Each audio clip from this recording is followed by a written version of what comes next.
Age is just a number, and for many Western men, that number has come to mean freedom, clarity, and a deeper understanding of what truly matters in life. At 45 or even 68, love hasn't expired. In fact, it might just be beginning. Across cities and towns in Kenya, something quietly profound is happening. Men once weary of the dating games back home are finding something they thought was lost: respect, connection, and peace. But why Kenya? What is it about this East African nation, far from the noise and pressure of Western society, that draws men to its heart? Is it about younger women? Not quite. This isn't a story about fantasy, it's about compatibility. Kenya offers something richer, a sense of being seen, needed, and appreciated, where smiles feel real, gestures are sincere, and intentions go beyond the surface. The men moving here aren't chasing some tropical romance. They're stepping away from cold looks, legal minefields, and emotional shutdowns. They're trading swipes and algorithms for eye contact and conversation, and many of them are finding themselves embraced by women who value maturity, loyalty, and protection qualities Western men were once proud to offer, but often felt punished for. In this video, we explore what's behind this powerful migration of the heart. We'll uncover the lives they left, the culture they've entered, and the surprising reasons why real, grounded love is flourishing in Kenya.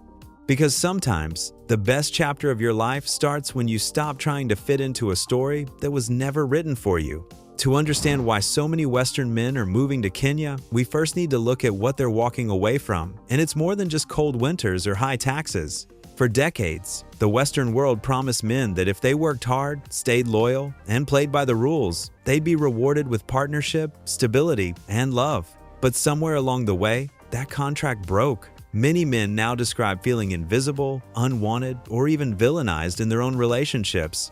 The dating landscape has shifted. Connection often feels transactional, while traditional roles that once gave men a sense of purpose are now treated with suspicion or disdain. It's not just about romance, it's about being seen as valuable. In a culture that often mocks masculinity while demanding it remain silent, many men over 45 feel like they're stuck in a paradox. Told to open up emotionally, but punished when they do. Expected to provide, but criticized for leading. Longing to protect, but labeled outdated for trying. Divorce, too, plays a major role. Many of the men leaving have endured difficult breakups, some losing homes, time with their children, or financial stability. After years of trying to make it work, they no longer see the West as a place where love grows. Instead, they feel drained by the constant need to defend who they are and what they offer. Loneliness is another unspoken factor. In cities across the US, Canada, and parts of Europe, older men often experience a profound social isolation. Friend groups shrink, dating options dwindle, and support networks fade, especially for those who've built their identities around work or family roles that no longer exist. For these men, Kenya doesn't just represent a change in scenery, it offers a chance to breathe, a chance to reconnect with what makes them feel alive, respected, and useful. It's not about escaping responsibility, it's about escaping resentment. And for many, that small distinction makes all the difference. Kenya isn't always the first country that comes to mind when people think of new beginnings. But for a growing number of Western men, it's proving to be the exact place where life starts to feel full again. At first glance, it's the beauty, the rolling savannas, the warm coastlines, the wildlife that still runs free. There's something grounding about it, a sense that life here moves at a human pace. But that's just the surface. What really pulls men in goes far deeper. It's the culture of warmth, of hospitality that isn't just polite, but personal. In many parts of Kenya, relationships matter more than status. Conversations last longer. Eye contact lingers. People take time with you, not around you. And for men who have spent years feeling like background noise in their own relationships, this presence is healing. Then there's the openness. Kenyan women, by and large, aren't allergic to the idea of partnership. They're not playing hard to get to prove a point. They're not cynical from years of emotional battle. Instead, many bring a sense of pride in building a home, in creating mutual care, not as weakness, but as strength. There's also a practical truth. Many Kenyan women see older Western men as reliable, stable, and emotionally generous. And that perception is welcomed, not mocked. Here, maturity is attractive. And for a man who's been told he's too old, too boring, or too traditional, this shift in perspective is quietly transformative. Of course, Kenya isn't perfect. No country is. But what makes it stand out is the simplicity of what's valued. kindness, respect, effort, and time. These are the very things so many Western men still want to give, but no longer feel welcome to offer.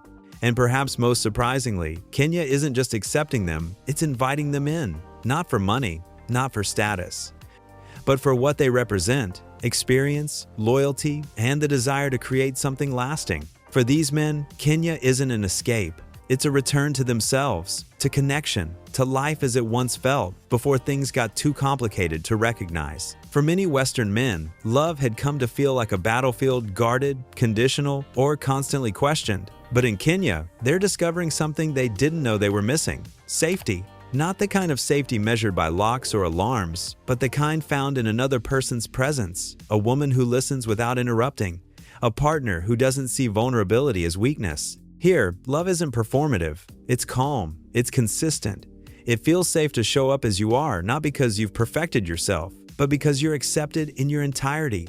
That emotional safety is something few expected to find when they first landed in Kenya. Many came curious or cautious, unsure of what they would experience. And yet, the stories repeat: kindness without pretense, support without a scoreboard, affection that isn't withheld as punishment. For men who have spent years navigating a minefield of mixed signals and unspoken rules, this clarity feels almost surreal. What stands out is how relationships here often begin with mutual intent, a shared understanding that love is something to be built, not negotiated. That two people can bring what they have, even if it's imperfect, and still create something meaningful. And it's not about surrendering power or chasing control, it's about balance.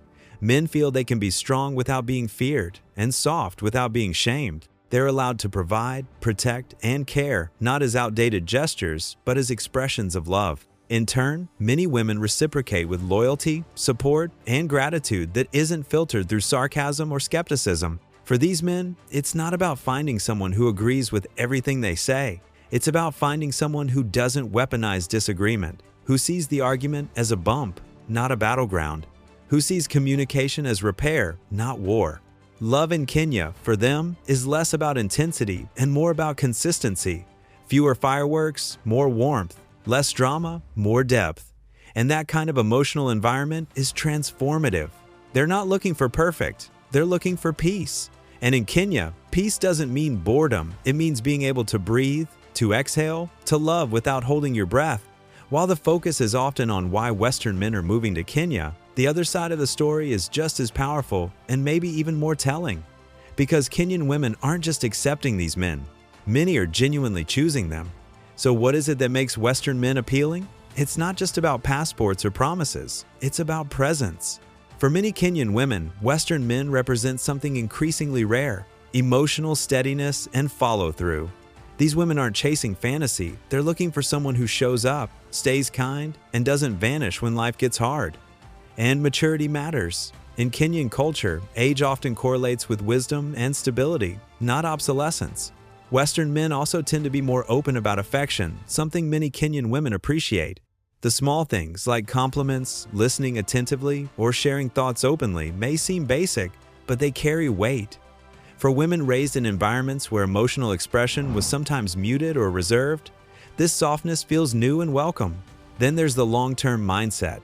Many of these women aren't looking for a thrill, they're looking for a life partner.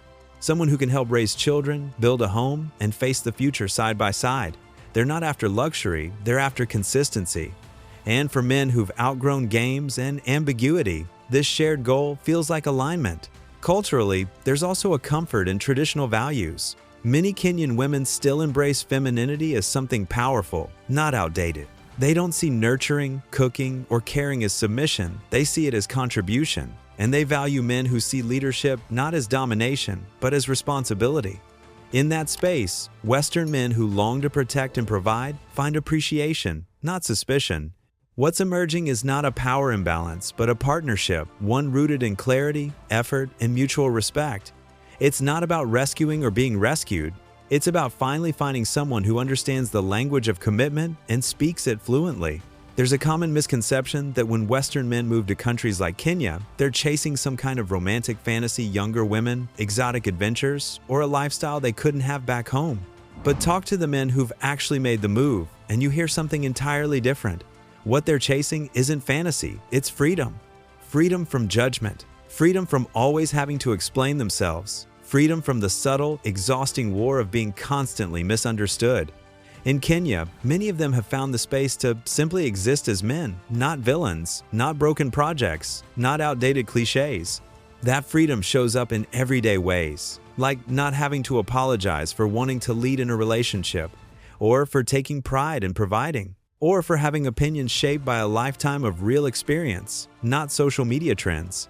In Kenya, those traits don't get you eye rolls, they earn you respect, and freedom isn't about doing whatever you want, whenever you want. For these men, it's about finally being in relationships where mutual respect replaces power struggles, where gender roles aren't erased, but harmonized, where being masculine doesn't mean being aggressive, it means being present, dependable, and clear. The Western world often sells the idea that true freedom is independence, doing life alone, on your terms, answering to no one. But real freedom, these men have found, often comes through connection, through being seen for who you are, not what you lack. In Kenya, that sense of mutual trust is still alive. You don't have to constantly prove yourself. You don't have to shrink your dreams or silence your voice. You can be strong without being feared, and loving without being doubted. For men who've spent years feeling like they were slowly disappearing in their own societies, Kenya offers a reminder. You still matter. Your effort, your words, your heart, they still carry weight. And that's not fantasy, that's freedom. The kind you feel not when you escape something, but when you finally return to something you thought was gone yourself. For many men, the decision to move to Kenya isn't dramatic, it's quiet. It happens slowly after too many empty conversations, too many birthdays spent alone, too many years feeling like the world no longer hears you. Kenya, for them, isn't about chasing something wild, it's about returning to something simple, to peace, to clarity, to connection that doesn't have to be negotiated or explained. It's where conversations still matter, where small gestures, a shared meal, a steady gaze, a moment of silence say more than years of forced politeness ever could. It's where being dependable is valued, not dismissed, where masculinity isn't viewed with suspicion, but with balance and trust. The truth is, many men aren't looking to be idolized or pampered. They're looking to be useful again, to be seen, to be trusted with love and not punished for offering it. In Kenya, those basic desires aren't unusual, they're expected, and that makes all the difference. It's not about comparing countries, it's about acknowledging that the right environment can bring out the best in you. For some, that environment is a quiet town outside Nairobi. For others, it's a coastal village where laughter flows freely and life slows down just enough to catch your breath. There's no one way to start over, but if you've been wondering whether the kind of love you still believe in actually exists, maybe it's not gone. Maybe it's just somewhere else, waiting. If this message resonates with you, give the video a like, leave a comment, share your story. And if you want more content that speaks to the heart, not just the headlines, hit subscribe. The next step in your journey might be closer than you think.